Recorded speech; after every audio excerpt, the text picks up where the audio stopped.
Gracias por continuar con nosotros. Vamos con información de la Cámara de Diputados. En el Palacio Legislativo de San Lázaro se llevó a cabo el registro de las y los aspirantes a encabezar los órganos internos de control de organismos con autonomía constitucional. Le tenemos toda la información con mi compañero Gerardo Montes. En la Cámara de Diputados dio inicio el proceso de inscripción y registro de los aspirantes a ocupar el cargo de titular de los respectivos órganos internos de control pertenecientes al Instituto Nacional de Transparencia, Acceso a la Información y Protección de Datos Personales, la Comisión Federal de Competencia Económica y del Instituto Federal de Telecomunicaciones, todos ellos organismos con autonomía constitucional que ejercen recursos del presupuesto de egresos de la Federación.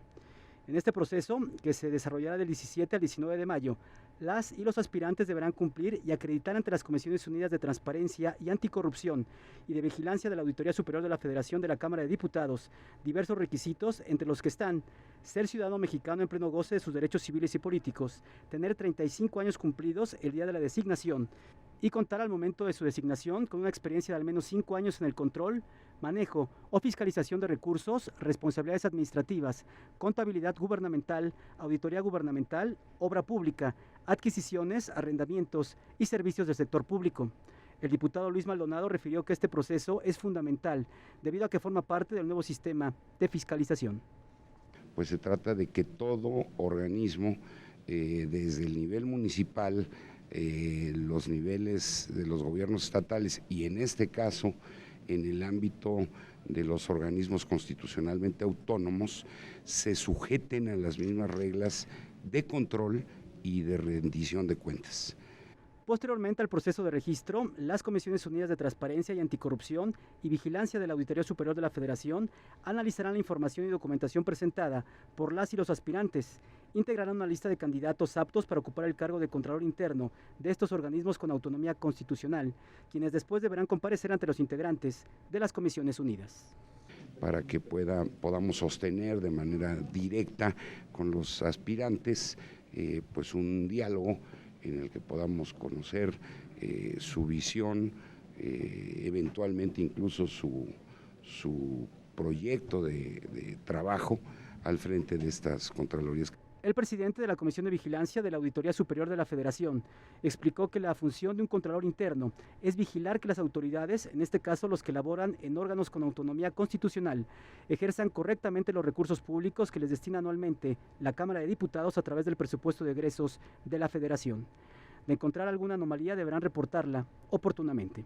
Y evidentemente tendrá que seguir, en su caso, los procedimientos de investigación, de sustanciación y en su caso de sanción, ya sea administrativa o si fuera el caso penal. Posteriormente a esta etapa de registro, la revisión de expedientes de las y los aspirantes por parte de las Comisiones Unidas se llevará a cabo del 23 de mayo al 2 de junio. Después, el 9 de junio, se publicará el acuerdo de las Comisiones Unidas con el listado de los aspirantes que hayan cumplido con los requisitos exigidos por la Constitución y las leyes correspondientes. Las comparecencias de los aspirantes ante las Comisiones Unidas se desarrollarán del 12 al 23 de junio. El 28 de junio se dará la aprobación y remisión a la Junta de Coordinación Política por parte de las Comisiones Unidas de Transparencia y Anticorrupción y de Vigilancia de la Auditoría Superior de la Federación del dictamen con la lista de candidatos aptos. El 5 de julio se dará la votación por parte de la Junta de Coordinación Política de las propuestas de candidatos.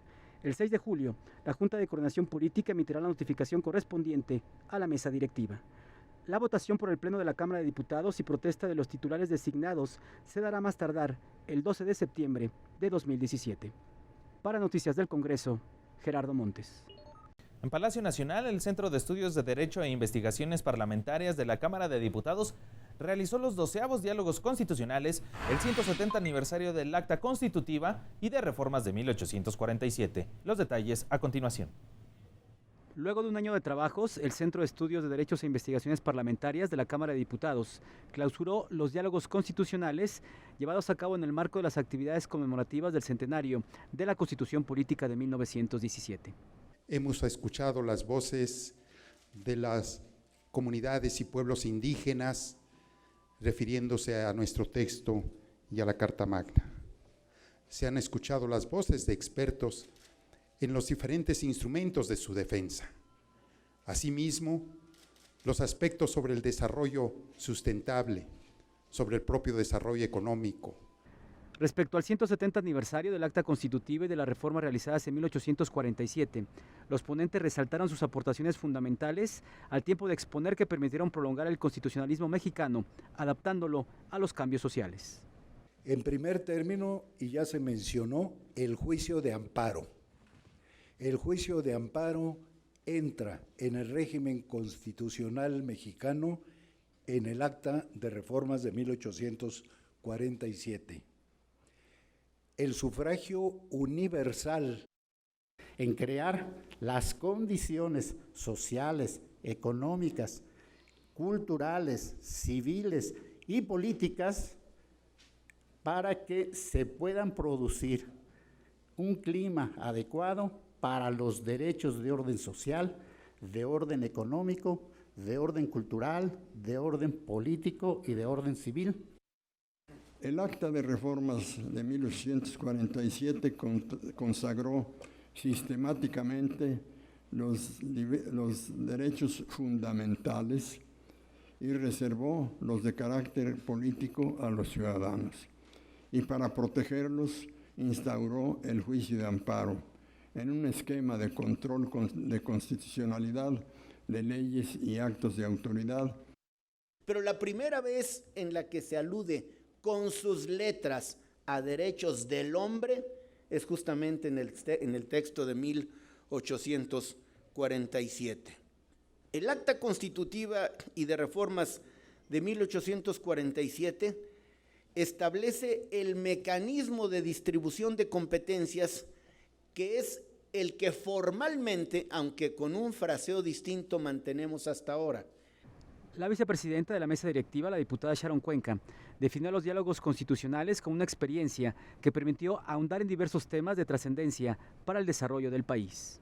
Fueron temas con una estructura académica debidamente armada, fundamentada. Es un esfuerzo que quedará como un patrimonio en las crónicas del Poder Legislativo, el cual revivió el pasado, justificó el presente y va a prospectar el futuro de nuestro país.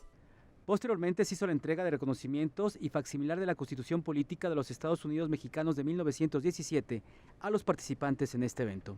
Para Noticias del Congreso, Gerardo Montes. Vamos a una pausa y cuando regresemos, en Hermosillo, Sonora, con representantes de 64 emisoras de todo México, se realizó la 24ª Asamblea de la Red de Medios Públicos. No le cambie.